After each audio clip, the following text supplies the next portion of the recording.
Welcome everyone to our channel, It's Your Money. Are you ready to take your options trading game to the next level? Do you want to join the ranks of successful options traders, but feel a bit intimidated by all the complex jargon? Well, fear not. Today, we're continuing our series on understanding the world of finance and investing. In today's video, we'll be diving into the topic of understanding how to read a stock's option chain. We will be breaking down the different components of an options chain and explaining how to use it to make informed investment decisions. So, you've come to the right place. By investing the time in educating yourself about the subject and understanding the Greeks, which are a set of powerful metrics that measure the sensitivity of an options price, you'll be well on your way to making smart, profitable trades. To start, I want you to think of options trading as a treasure map, and you are on the hunt for the treasure. In order to hunt for the treasure, you will need clues to help you discover the gold. This is where understanding how to read a stock's option chain comes in handy. The options chain is the roadmap. And the Greeks, which we will learn about soon, are clues leading you to the treasure. So don't wait any longer. Grab your pen and paper, your favorite drink, and let's start this exciting journey together. And don't hesitate to reach out with any questions. I am here to help you become a successful options trader. Let's get started. Let's take a look at a real-life example, the option chain of Apple trading at $130 on January 13, 2023. The first thing you will notice is the expiration date, which is January 13, 2023. With this information, you will be able to start making profitable trades like a pro. Next, if you look down the middle, you will see a gray area down the middle. That is the Apple January 13, 2023 strike prices. If you are interested in this particular Apple options, you can choose strike prices of $128, $129, $130, $131, and $132. Then, notice the wide areas labeled calls and puts. Simply said, when you buy a call option, you believe the price of Apple will go up. And if you believe the price of Apple will fall, then you would be interested in the put side of this options chain. Fourth is the bid and the ask. These two terms refer to how much you can purchase the Apple option for. As we have seen, Apple, the underlying asset, is trading at $130. You have heard that Apple is about to release a new AI app reserved only for their phones. You believe this news will cause Apple to have a short run. So you are interested in purchasing an Apple $130 call option.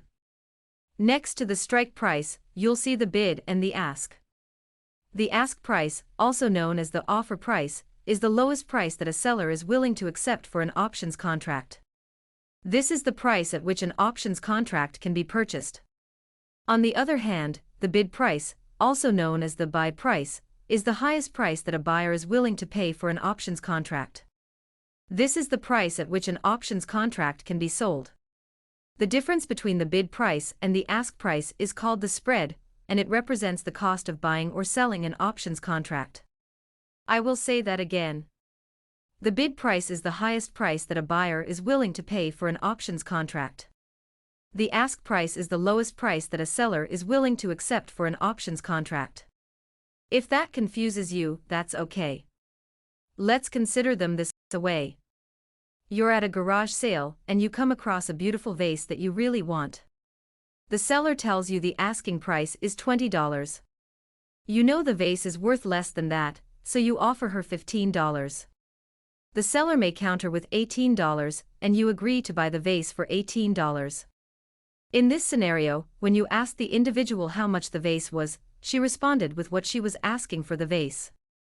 You disagreed and felt the vase was worth less, so you made her an offer or bid on the vase the price you were willing to pay. Now, the difference between what she is willing to accept, asking, and you are willing to pay, bidding, is called the spread. The spread is where negotiations are made. So, when you go to buy an option, just know this. The bid is what you are saying is the most you are willing to buy that stock option for. The ask is what they are willing to sell the stock option for. And finally, in the case of the Apple $130 call options, we see again. The ask means they are telling you they are willing to sell the Apple $130 call for $2.48. And the bid means you are saying $2.43 is the most you will pay for the Apple 130 call. The difference between these two prices is known as the spread in options trading. The spread in options trading is the difference between the bid and the ask prices, and it's important to consider when making trade decisions. For example, if the ask price is $2.48 and the bid price is $2.43, the spread would be 5 cents. This means that the highest price a buyer is willing to pay is $2.43, while the lowest price a seller will accept is $2.48. As the spread can have a significant impact on potential profits or losses, traders must take it into account when making their trading decisions. The options spread is a crucial metric for traders to consider when making trade decisions, as it can greatly affect the profitability of a trade. In conclusion, I would ask that you hit that like button and subscribe if you have not already.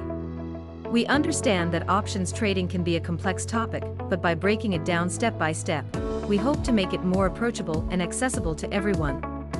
Therefore, we invite you to join us for the next video in our options trading step-by-step series, where we will be covering exactly what are calls and puts. Trust me, this is an exciting topic and you won't want to miss it. We'll be diving into the specifics of how these options work, and how you can use them to your advantage in your trading strategy.